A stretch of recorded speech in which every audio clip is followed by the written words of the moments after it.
Assalamualaikum warahmatullahi wabarakatuh. Bertemu lagi bersama Ibu Salmah. Kali ini Ibu akan membawakan materi atau video pembelajaran untuk siswa kelas 6, tema 8, muatan pelajaran IPA dengan KD 3.8, menjelaskan peristiwa rotasi dan revolusi bumi serta terjadinya gerhana bulan dan gerhana matahari. Untuk lebih lanjut, mari simak penjelasan Ibu. Semoga bermanfaat. Materi pembelajaran hari ini adalah 1. Rotasi bumi. 2. Revolusi bumi. Nah, dari gambar ini kalian bisa memperhatikan ya gerakan bumi ya. Karena rotasi bumi dan revolusi bumi itu berbeda. Nah, berikut Ibu akan menjelaskan satu persatu. Mulai dari yang pertama adalah rotasi bumi. Rotasi bumi sendiri adalah perputaran bumi pada porosnya yang bermula dari arah timur ke barat. Bumi berputar dengan waktu 23 jam 56 menit 4 detik atau 24 jam dengan kecepatan 1670 km per jam. Nah, kalian bisa membayangkan ya begitu cepatnya ya bumi itu berputar ya.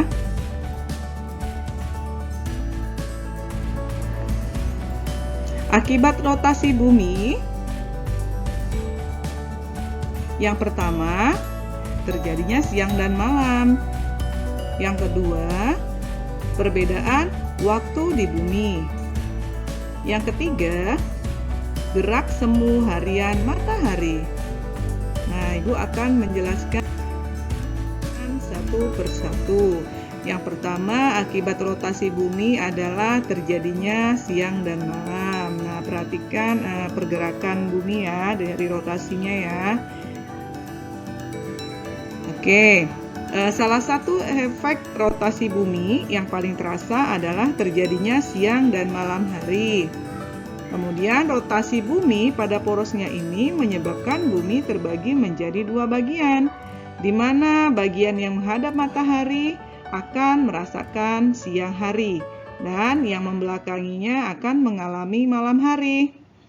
Nah, seperti gambarnya ya, yang terkena sinar matahari akan mengalami siang dan sebaliknya.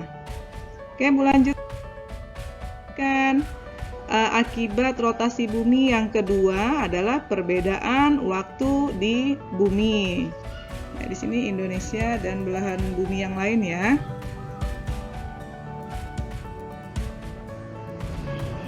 Nah, perhatikan gambar ini. Pernahkah kalian menelpon atau berkomunikasi dengan seseorang yang berada di wilayah sangat jauh? Amerika misalnya. Ketika kita menelpon pada siang hari, mungkin di Amerika masih malam hari. Hal ini membuktikan adanya perbedaan waktu yang sangat signifikan antara Indonesia dengan Amerika.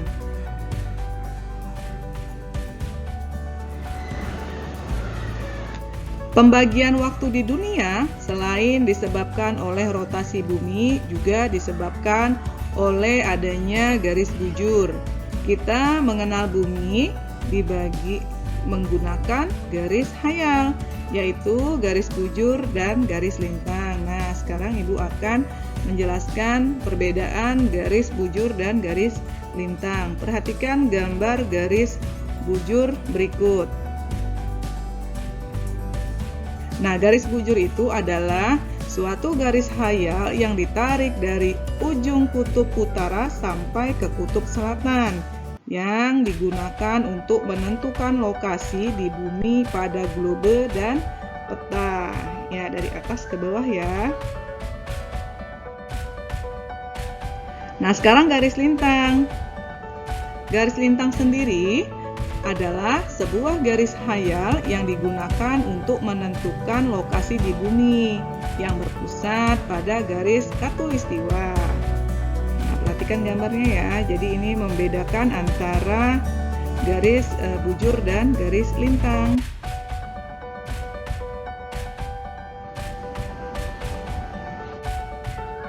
Pembagian waktu di dunia secara teori, jika dibagi menggunakan garis bujur akan menjadi 24 zona waktu yang berbeda.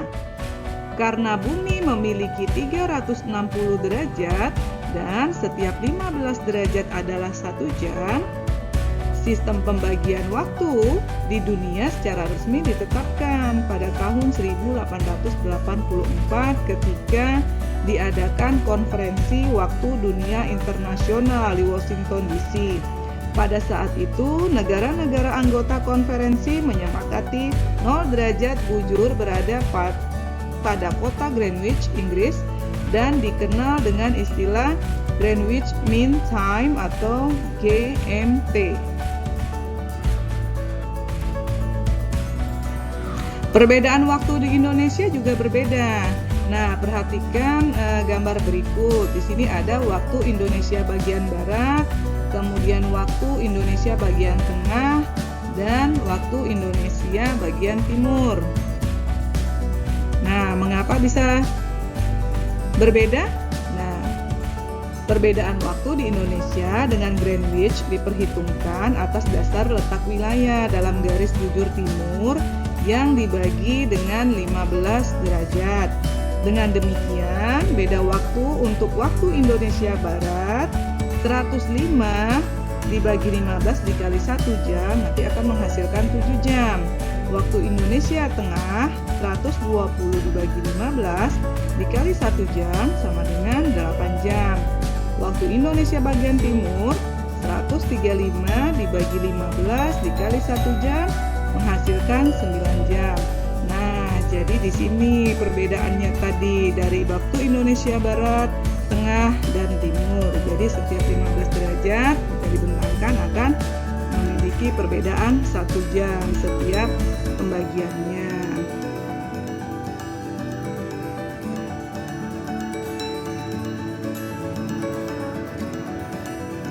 Nah, di sini waktu pembagian waktunya, misalnya di Indonesia bagian barat itu meliputi apa saja. Nah, di sini daerah tingkat 1 di Sumatera, Jawa dan Madura, Kalimantan Barat dan Kalimantan Tengah.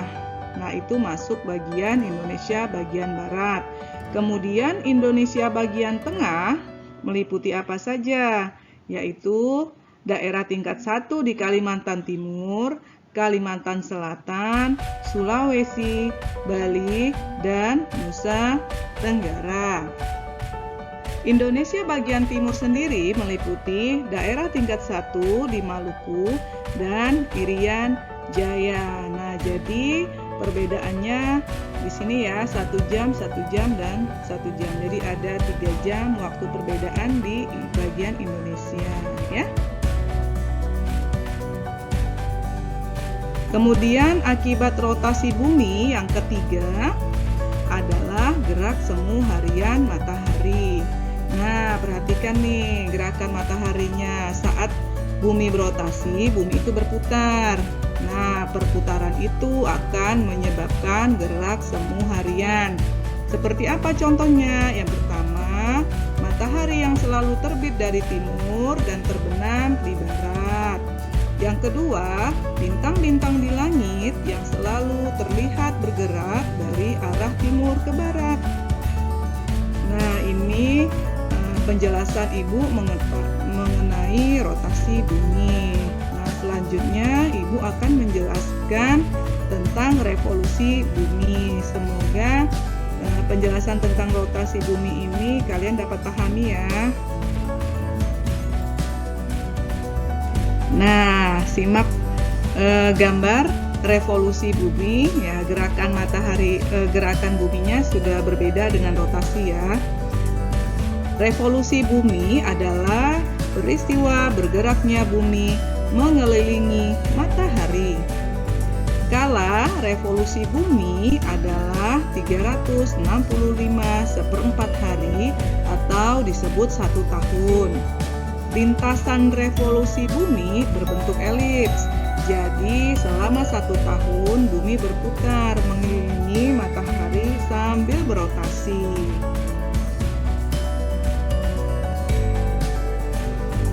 Akibat revolusi bumi, yang pertama, perbedaan lama waktu siang dan malam. 2. Gerak semu tahunan matahari. Yang ketiga, perubahan musim. Yang keempat, perubahan penampakan rasi bintang. Yang kelima, tahun kabisat.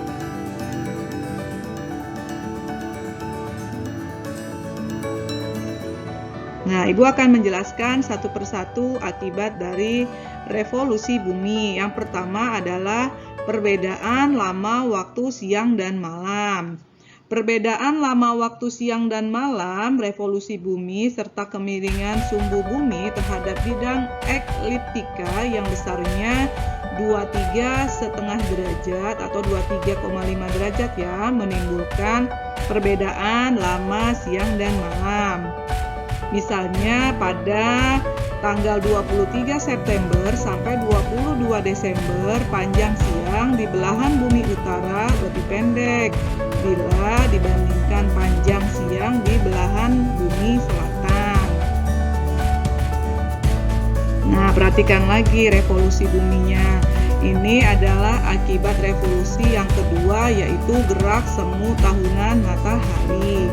Seolah-olah pada waktu tertentu matahari berada di belahan bumi utara dan waktu yang lain matahari berada di belahan bumi selatan.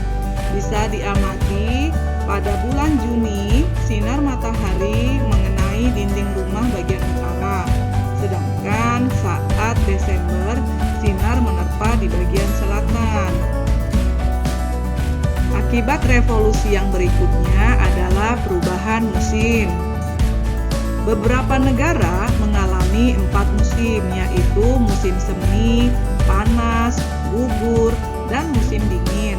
Sedangkan negara yang ada di dekat garis khatulistiwa hanya 2 musim. Nah, jadi sekarang sudah paham ya, negara-negara kenapa satu negara dengan yang lain itu berbeda ya, karena pengaruh berada dekat dengan garis khatulistiwa.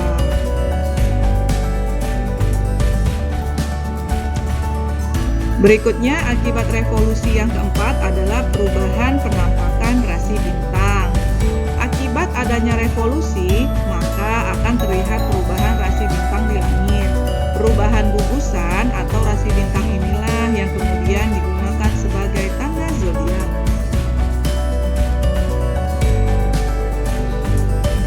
Berikutnya yang terakhir adalah akibat revolusi tahun kabisat.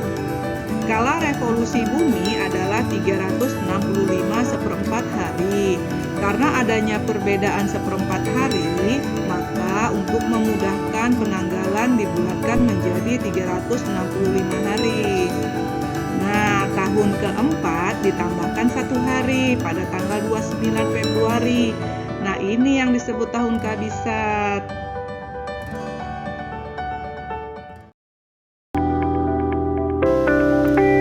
Oke, bagaimana penjelasan Ibu?